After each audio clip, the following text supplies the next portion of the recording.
ताज़ा तरीन अपलोड्स की नोटिफिकेशन हासिल करने के लिए हमारे चैनल को सब्सक्राइब करें और साथ में दिए गए घंटी के निशान को दबाना ना भूलें। 12 ज्योतिर्लिंगों की कथा। प्रथम ज्योतिर्लिंग श्री सोमनाथ। बोलिए श्री सोमनाथ भगवान की जय। यह ज्योतिर्लिंग विश्व प्रसिद्ध सोमनाथ मंदिर में स्थित है, जो गुजरात प्रांत के काठियावाड़ में समुद्र किनारे स्थित है। यह प्रभास क्षेत्र के नाम से जाना जाता है। कथा इस प्रकार है कि एक बार दक्ष प्रजापति ने अपनी 27 कन्याओं का विवाह चंद्रमा से किया, किंतु चंद्रमा उनकी एक पुत्री रोहिणी को ही अधिक प्रेम करते थे। इस पर बाकी कन्याओं ने अपने पिता से अपनी उपेक्षा की बात कही।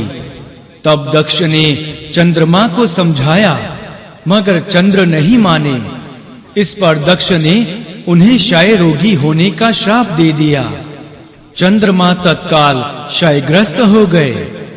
तब देवताओं के कहने पर उन्होंने प्रभास क्षेत्र में आकर मृत्युंजय मंत्र का जप किया, जिससे प्रसन्न होकर भगवान शिव ने उनका कष्ट हरा। उन्होंने दक्ष के वचन की लाज रखने के लिए कहा कि कृष्ण पक्ष में तुम्हारी एक एक कला घटेगी और शुक्ल पक्ष में बढ़ेगी, तथा पूर्णमासी को तुम्हें पूर्ण चंद्रत्व प्राप्त होगा।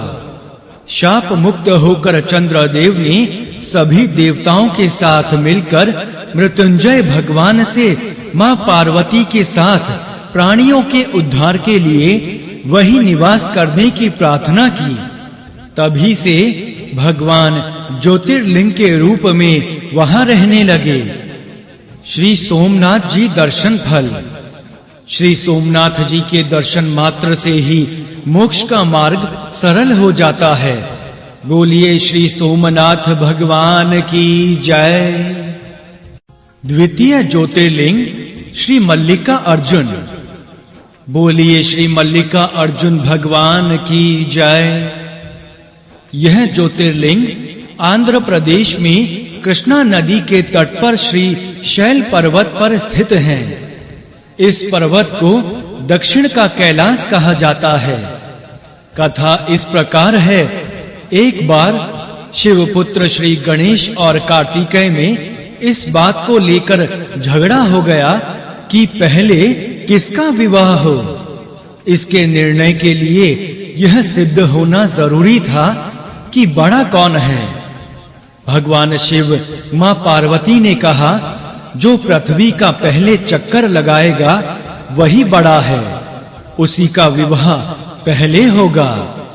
तब भगवान कार्तिकेय जी तो अपने वाहन मयूर पर बैठकर चले गए, मगर भगवान गणेश जी के सामने समस्या हो गई। एक तो स्थूल शरीर, दूसरे वाहन मूषक जैसा। तब उन्होंने भगवान शिव और माता पार्वती की परिक्रमा कर ली। माता की परिक्रमा पृथ्वी की परिक्रमा के बराबर है। इस तरह शास्त्र अनुसार पृथ्वी की परिक्रमा हो गई। जब भगवान कार्तिकेय जी लौटकर आए तो अपनी हार का समाचार पाकर बहुत दुखी हुए और क्रौंच पर्वत पर चले गए। माता पार्वती जी वहां उन्हें मनाने पहुंची। पीछे पीछे भगवान शंकर भी पहुंच गए और वहां ज्योतिर्लिंग के रूप में प्रकट हुए। तब से वे मल्लिकार्जुन ज्योतिर्लिंग के नाम से प्रसिद्ध हुए। भगवान मल्लिका अर्जुन के दर्शन का फल। भगवान मल्लिका अर्जुन ज्योतिर्लिंग का दर्शन, पूजन व अर्चन करने वाले भक्तों की सभी सात्विक मनोकामनाएं पूर्ण होती हैं। बोलिए भगवान श्री मल्लिका अर्जुन की जय। तृतीय ज्योतिर्लिंग श्री महाकालेश्वर।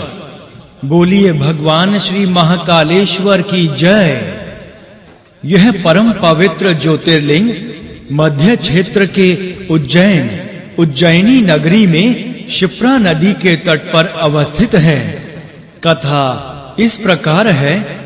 एक बार उज्जैन के राजा चंद्रसेन शिव पूजन कर रहे थे। वे बड़े ही शिव भक्त थे। उन्हें उधर से गुजरते हुए एक बालक ने देखा तो कौतूहलवश वह भी अपने घर में एक पत्थर उठा लाया और पूजा करने लगा। वह शिव पूजन में इतना खो गया कि भोजन आदि की सुधि भी न रही। तब दुखी होकर उसकी मां ने वह पत्थर उठाकर बाहर फेंक दिया। उस पर बालक जोर-जोर से रोकर भगवान शिव को पुकारने लगा। फिर जब बेहोश हो गया तो उधर भगवान शिव उसकी भक्ति से अति प्रसन्न हो उठे। कुछ देर बाद बालक को जो ही होश आया तो उसने अपने सामने एक अति भव्य मंदिर देखा। बालक श्रीकर भाव विभोर होकर भगवान शिव की स्तुति करने लगा। मां को जब यह समाचार मिला तो वह भी दौड़ी-दौड़ी वहां आई और अपने लाल को सीने से लगा लिया। राजा उग्रसेन को भी यह खबर मिली तो अपने अनुचरों सहित वे भी वहां पधारे। देखते ही देखते वहां बहुत से लोगों की भीड़ लग गई। तभी वहां रुद्र अवतार हनुमान जी प्रकट हुए और बोले, हे मनुष्यों, भगवान शंकर की भक्ति शीघ्र फल देने वाली है। इस बालक की भक्ति से प्रसन्न होकर उन्होंने इसे ऐसा फल प्रदान किया है जो बड़े-बड़े ऋषि मुनि करोड़ों जन्मों की तपस्या से भी प्राप्त नहीं कर पाते। इस गोप बालक की 8वीं पीढ़ी में धर्मात्मा नंद गोप का जन्म होगा और द्वापर में वे भगवान कृष्ण अवतार लेकर वहां तरह-तरह की लीलाएं करेंगे। तब से शिवधाम गमन करने तक राजा चंद्रसेन और श्रीकर गोप वहां भगवान शिव की आराधना करते रहे। एक अन्य कथा के अनुसार वहां एक तपोनिष्ठ ब्राह्मण थे जो भगवान शिव के अनन्य भक्त थे। वे जब भी तपादि करते दूषण नामक एक दैत्य उसमें विघ्न डालता, जिसे भगवान ने अपनी हुंकार मात्र से भस्म कर दिया था। भगवान चूंकि हुंकार सहित प्राप्त हुए थे, इसलिए उनका नाम महाकाल पड़ गया। इस परम पवित्र ज्योतिर्लिंग को महाकाल के नाम से इसलिए जाना जाता है। भगवान श्री महाकाल दर्शन फल, इसके दर्शन से प्राणी मोक्ष का अधिकारी हो जाता है। बोलिए भगवान श्री महाकालेश्वर की जय। चतुर्थ ज्योतिर्लिंग श्री ओंकारेश्वर मध्य प्रदेश में नर्मदा नदी के तट पर मानधाता पर्वत पर श्री ओंकारेश्वर ज्योतिर्लिंग का मंदिर स्थित है। नर्मदा के दक्षिण तट पर यहाँ से थोड़ी दूर हटकर अमलेश्वर लिंग है। यह भी ओंकारेश्वर का ही रूप है। इसलिए पृथक होते हुए भी इन दोनों की गणना एक में ही की जाती है। अतः इस लिंग को अमलेश्वर के नाम से भी जाना जाता है। कथा इस प्रकार है। पुराणों के अनुसार एक बार विंध्य पर्वत ने पार्थिव अर्चना के साथ भगवान शिव की 6 मास तक कठिन उपासना की। उनकी इस उपासना से प्रसन्न होकर भगवान शंकर वहां प्रकट हो गए। उन्होंने विंध्य को मनोवांछित वर प्रदान किए। तत्पश्चात वे ज्योतिर्लिंग रूप में वहां उपस्थित हुए। कहते हैं कि वर प्राप्ति के अवसर पर वहां बहुत से ऋषिगण आ पहुंचे। उनकी प्रार्थना पर भगवान शिव ने उस लिंग के 2 हिस्से किए। एक का नाम ओंकारेश्वर और दूसरे का अमलेश्वर पड़ा। दोनों लिंगों का स्थान और मंदिर पृथक होते हुए भी दोनों की सत्ता और स्वरूप एक ही माना गया है। श्री ओंकारेश्वर दर्शन फल, भगवान ओंकारेश्वर लिंग के दर्शन मात्र से ही लौकिक पारलौकिक दोनों प्रकार के उत्तम फलों की प्राप्ति होती है। बोलिए भगवान श्री ओंकारेश्वर की जय। पंचम ज्योतिर्लिंग श्री केदारनाथ। बोलिए भगवान श्री केदारनाथ की जय। यह ज्योतिर्लिंग हिमालय के केदार नामक चोटी पर अवस्थित है। कथा इस प्रकार है, पुराणों के अनुसार महातपस्वी श्री नर एवं नारायण ने बहुत वर्षों तक इसी स्थान पर भगवान शिव को प्रसन्न करने के लिए तपस्या की थी। कई हजार वर्षों तक निराहार रहकर एवं एक पैर पर खड़े होकर उन्होंने भगवान शिव नाम का जाप किया। उनकी इस तपस्या की त्रिलोक में प्रशंसा होने लगी। तब अवडर दानी भगवान शिव ने भी उनकी तपस्या से प्रसन्न होकर प्रत्यक्ष प्रकट हो उन्हें दर्शन दिए। श्री नर और नारायण ने भाव विभोर होकर उनकी पूजा अर्चना की। भगवान शिव ने उनसे वर मांगने को कहा। तब उन्होंने उनसे सदा सदा के लिए अपने स्वरूप को वहां स्थापित करने की प्रार्थना की, ताकि उस स्थान पर आकर उनके दर्शन करने वालों को भगवान की अविनाशिनी भक्ति प्राप्त हो। उनकी प्रार्थना सुनकर भगवान ने ज्योतिर्लिंग के रूप में वहां वास करना स्वीकार कर लिया। भगवान श्री केदारनाथ दर्शन फल। शिवलिंग के निवास के कारण भगवान केदार शिखर सर्व प्रकार से पवित्र हो गया। इसका दर्शन पूजन करने वालों को समस्त ऐश्वर्य के साथ अचल भक्ति, ज्ञान एवं मोक्ष की प्राप्ति होती है। बोलिए भगवान श्री केदारनाथ की जय। षष्ठ ज्योतिर्लिंग श्री भीमेश्वर। बोलिए भगवान श्री भीमेश्वर की जय। यह ज्योतिर्लिंग गुवाहाटी के पास ब्रह्मपुर नामक पहाड़ी पर अवस्थित है। कथा इस प्रकार है, प्राचीन काल में भीम नामक एक महाबलशाली राक्षस हुआ। उसने भगवान ब्रह्मा जी की तपस्या कर त्रिलोक विजय होने का वरदान प्राप्त कर लिया और शीघ्र ही सारे लोकों को जीत लिया। काम रूप नरेश सुदक्षिणा को शिव भक्त होने के कारण उसने कारागार में डाल दिया। इधर देवता भटकते हुए भगवान शिव की शरण में गए तो भगवान शिव ने उन्हें आश्वासन दिया कि वे अपने भक्त को बंदी बनाने वाले का विनाश करेंगे। उधर राजा सुदक्षिणा बंदी गृह में बैठा भगवान शिव का पार्थिव शिवलिंग स्थापित कर उसकी अर्चना कर रहा था कि तभी दैत्य वहां आया और अपनी तलवार से उस पार्थिव शिवलिंग पर प्रहार किया। इससे पूर्व की उसकी तलवार लिंग का स्पर्श कर पाती, उसके भीतर से भूत भावन भगवान शंकर प्रकट हुए और अपनी हुंकार मात्र से उस राक्षस को जलाकर भस्म कर दिया। तभी सारे देवता, ऋषि मुनि वहां एकत्रित होकर उनकी स्तुति करने लगे और एक स्वर में भगवान शिव से विनती की कि लोक कल्याण के लिए वे वहीं निवास करें। तभी से भगवान शिव ज्योतिर्लिंग के रूप में वहां निवास करने लगे। भीम का वध करने के कारण उनके इस ज्योतिर्लिंग को भीमेश्वर के नाम से ख्याति प्राप्त है। भगवान श्री भीमेश्वर दर्शन फल। इस ज्योतिर्लिंग के दर्शन से भक्तों की सभी मनोकामनाएं पूर्ण होती हैं। बोलिए श्री भीमेश्वर भगवान की जय। सप्तम ज्योतिर्लिंग श्री विश्वेश्वर। बोलिए भगवान श्री विश्वेश्वर की जय। यह ज्योतिर्लिंग उत्तर भारत की प्रसिद्ध नगरी काशी में स्थित है।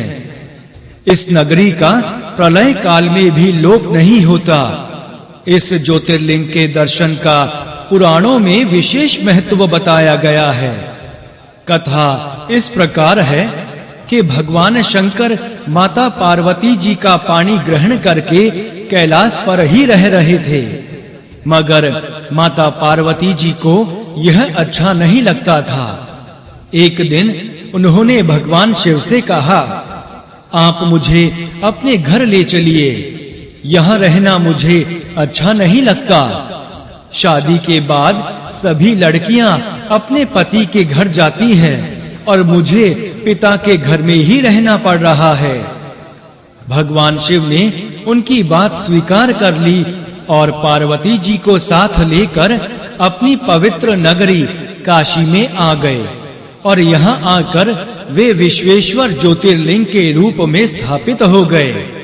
श्री भगवान विश्वेश्वर दर्शन फल। इस ज्योतिर्लिंग के दर्शन से मनुष्य समस्त पापों तापों से छुटकारा पा जाता है। काशीवास के समय मृत्यु को प्राप्त होने वाले साधक को शिवलोक की प्राप्ति होती है, ऐसा शास्त्र सिद्धांत है। मान्यता के अनुसार स्वयं शिव तारक मंत्र सुनाकर मरने वाले के समस्त पापों को हर लेते हैं। बोलिए भगवान श्री विश्वेश्वर की जय। अष्टम ज्योतिर्लिंग श्री त्र्यंबकेश्वर। यह ज्योतिर्लिंग महाराष्ट्र प्रांत के नासिक शहर से 30 किलोमीटर पश्चिम में अवस्थित हैं। इन ज्योतिर्लिंग स्थापना के संदर्भ में पुराण प्रचलित कथा इस प्रकार है। एक बार गौतम ऋषि से एक गाय की हत्या हो गई। इस पाप से मुक्ति पाने के लिए ऋषि गौतम ने भगवान शिव की घोर तपस्या की। उनकी आराधना से प्रसन्न होकर भगवान शिव ने प्रकट होकर वर मांगने को कहा। तब ऋषि गौतम ने कहा, भगवान आप मुझे गौ हत्या के पाप से मुक्त कर दें। तब भगवान शंकर बोले, ऋषि गौतम तुम निष्पाप हो, गौ हत्या तुमसे छल पूर्वक कराई गई थी, मैं उन लोगों को दंड दूंगा। इस पर ऋषि गौतम ने कहा कि नहीं प्रभु, आप उन्हें कोई दंड ना दें, क्योंकि उनके कारण ही मुझे आपके दर्शन हुए हैं। यह सुनकर बहुत से ऋषि मुनि तथा देवगणों ने उनकी बात का अनुमोदन किया और प्रार्थना की कि आप सदा सदा के लिए यही निवास करें। भगवान शिव ने उनकी प्रार्थना स्वीकार कर ली और त्र्यंबक ज्योतिर्लिंग के नाम से वहीं स्थित हो गए। ऋषि गौतम जी द्वारा लाई गई गंगा गोदावरी भी वहीं पास में प्रवाहित होने लगी। भगवान श्री त्र्यंबकेश्वर दर्शन फल। इस लिंग का दर्शन पापों से मुक्ति दिलाकर समस्त पुण्यों को प्रदान करने वाला है। बोलिए भगवान श्री त्र्यंबकेश्वर की जय। नवम ज्योतिर्लिंग श्री वैद्यनाथ। बोलिए भगवान श्री वैद्यनाथ की जय। यह ज्योतिर्लिंग बिहार प्रांत के संथाल परगने में स्थित है। कथा इस प्रकार है, कहते हैं कि एक बार राक्षस राज रावण ने हिमालय पर जाकर भगवान शिव की घोर तपस्या की। तपस्या की पराकाष्ठा पर उसने एक एक करके अपने शीश को काटकर शिवलिंग पर चढ़ाने शुरू कर दिए। जब उसने अपना 10वां सिर काटकर भगवान को अर्पण करना चाहा, तो प्रसन्न होकर भगवान शिव प्रकट हुए और उन्होंने रावण को वैसा करने से रोका। भगवान शिव ने उसके पहले चढ़ाए 9 सिर भी जोड़ दिए। भगवान शिव ने रावण से वर मांगने को कहा। रावण ने वर के रूप में उस शिवलिंग को अपने साथ अपने देश लंका की राजधानी में ले जाने की आज्ञा मांगी। भगवान शिव ने उसे यह वर दे तो दिया, लेकिन एक शर्त भी रख दी कि यदि तुम रास्ते में इसे कहीं रख दोगे तो यह वहीं स्थापित हो जाएगा। रावण ने यह शर्त स्वीकार कर ली और लिंग को लेकर अपनी राजधानी को चल दिया। कुछ मील चलने पर उसे लघु शंका करने की इच्छा प्रबल हुई। उसने इधर-उधर देखा, वहां उसे एक अहीर दिखाई दिया। रावण ने वह लिंग उसके हाथों में थमा दिया और स्वयं लघु शंका की निवृत्ति के लिए चला गया। अहिर के हाथ में आते ही शिवलिंग भारी हो गया।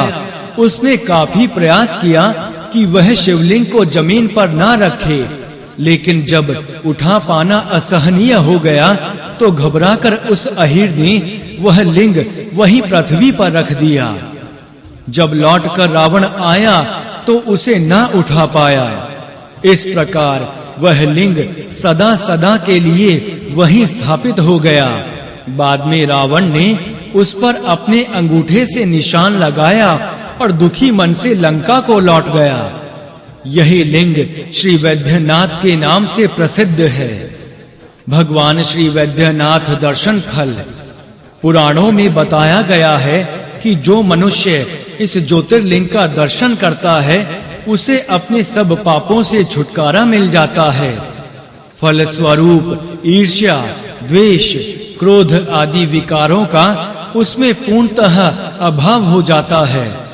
वह समस्त प्राणी मात्र के कल्याण में स्वयं को पूर्णतः समर्पित कर देता है।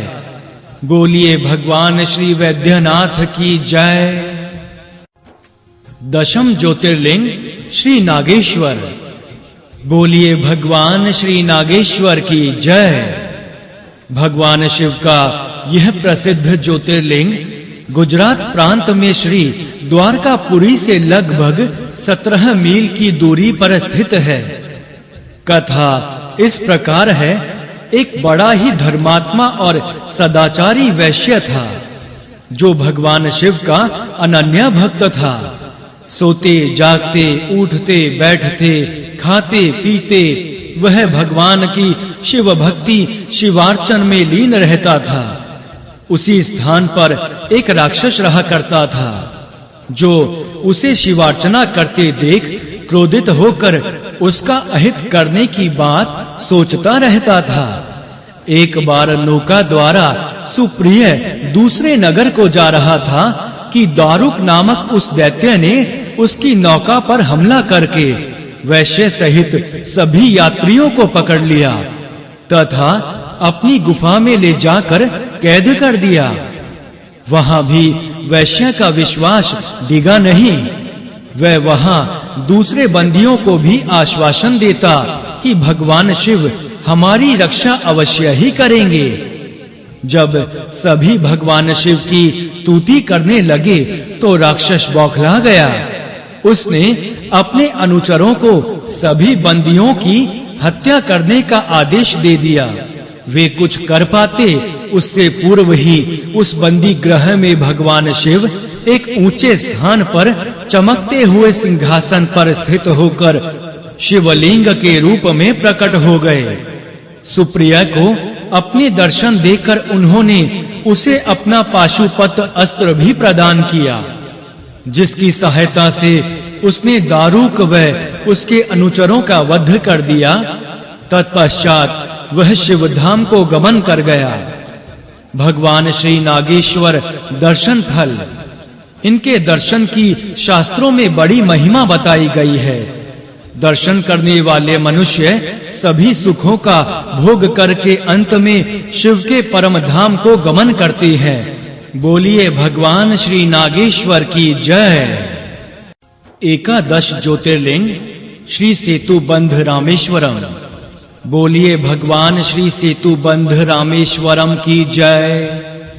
इन ज्योतिर्लिंग की स्थापना मर्यादा पुरुषोत्तम भगवान श्री राम ने की थी। यहाँ कुछ बातें जानने योग्य हैं।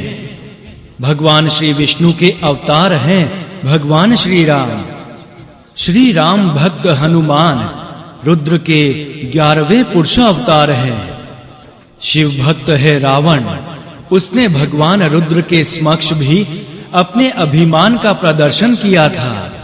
अपने इष्ट को अपनी सभा में वह पहचान नहीं पाया। उसने उनका अपमान करना चाहा। परिणाम स्वरूप लंका जलकर राख हो गई। शिव भक्त श्री राम से युद्ध ठान लिया। राक्षसों का संहार हुआ। सेतु बंधन से पूर्व विजय प्राप्ति के लिए श्री राम ने रामेश्वरम की स्थापना की थी। कथा इस प्रकार है। लंका पर चढ़ाई करते समय भगवान श्री रामचंद्र जी ने समुद्र तट की बालू का शिवलिंग बनाकर पूजन किया था तथा भगवान शिव से रावण पर विजय का वर मांगा था। भगवान शिव तभी से लोक कल्याणार्थ सभी देवों की प्रार्थना पर वहां लिंग रूप में निवास करते हैं। तभी से यह ज्योतिर्लिंग यहाँ विराजमान है। इसी के पास भगवान हनुमान जी द्वारा लाए गए लिंग की भी स्थापना भगवान श्री राम ने करवाई थी। भगवान श्री सेतुबंध रामेश्वरम दर्शन फल। इनके दर्शन से मनुष्य को विजय श्री प्राप्त होती है। बोलिए भगवान श्री सेतुबंध रामेश्वरम की जय। 12 ज्योतिर्लिंग श्री घुष्मेश्वर। बोलिए भगवान श्री घुष्मेश्वर की जय। 12 ज्योतिर्लिंगों में यह अंतिम ज्योतिर्लिंग है। यह महाराष्ट्र प्रदेश में दौलताबाद से 12 मील दूर वैरुल गांव के पास अवस्थित है। पुराणों में इनकी कथा इस प्रकार है। दक्षिण प्रदेश में सुधर्मा नामक एक ब्राह्मण रहता था। उसकी पत्नी सुलक्षणा थी, किंतु उनके कोई संतान नहीं थी। दोनों ने संतान प्राप्ति के लिए काफी जतन किए, मगर सब व्यर्थ रहे। अंत में ज्योतिष गणना से ब्राह्मण ने जाना कि उसकी पत्नी के गर्भ से संतानोत्पत्ति हो ही नहीं सकती। जब उसकी पत्नी सुदेहा को भी इस ज्योतिष गणना का पता चला, तो उसने ब्राह्मण को विवश करके उसकी दूसरी शादी अपनी छोटी बहन से करा दी। उसका नाम घुष्मा था और वह भी बड़ी सदाचारिणी थी। यथा समय उसने एक पुत्र को जन्म दिया। अब तो ब्राह्मण का सारा प्यार उस पर बरसने लगा। यह देखकर सुदेहा को पश्चाताप होने लगा कि अब उसका इस घर में कुछ भी ना रहा। पति भी उसकी बहन को ही अधिक मानता था। धीरे धीरे बालक बड़ा होने लगा। इधर सुदेहा भी भीतर ही भीतर कुढ़ रही थी, मगर एक दिन उसके सब्र का प्याला भर गया। उसने घुष्मा के पुत्र की हत्या करके उसका शव सरोवर में फेंक दिया। उसी सरोवर में घुष्मा नित्य पार्थिव शिवलिंग प्रवाहित करती थी। वह भगवान शिव की सच्ची भक्त थी। घर में बच्चे को ना पाकर सुधर्मा वह अन्य रोने पीटने लगे, मगर घुष्मा नित्य की भांति शिव की पूजा अर्चना में लीन रही। उसे पुत्र की लेश मात्र भी चिंता नहीं थी।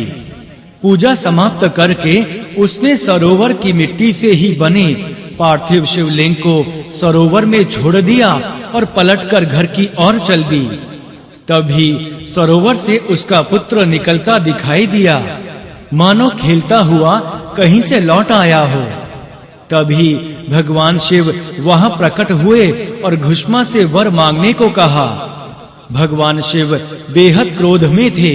वे त्रिशूल से सुदेहा का गला काटने को उद्गत हुए, मगर घुष्मा ने उनसे विनती की कि उसकी बहन को क्षमा कर दे, क्योंकि उसकी करनी से घुष्मा को उसके इष्ट के दर्शन हुए थे। तब भगवान से उसने यही वर मांगा कि लिंग रूप में भगवान शिव सदा के लिए वहीं निवास करें। प्रभु ने उसकी प्रार्थना स्वीकार कर ली तथा लिंग रूप में वहीं स्थापित हो गए। शिव भक्त घुष्मा के कारण ही उस स्थान का नाम घुष्मेश्वर पड़ा। भगवान श्री घुष्मेश्वर दर्शन फल। इस पवित्र लिंग का दर्शन लोक परलोक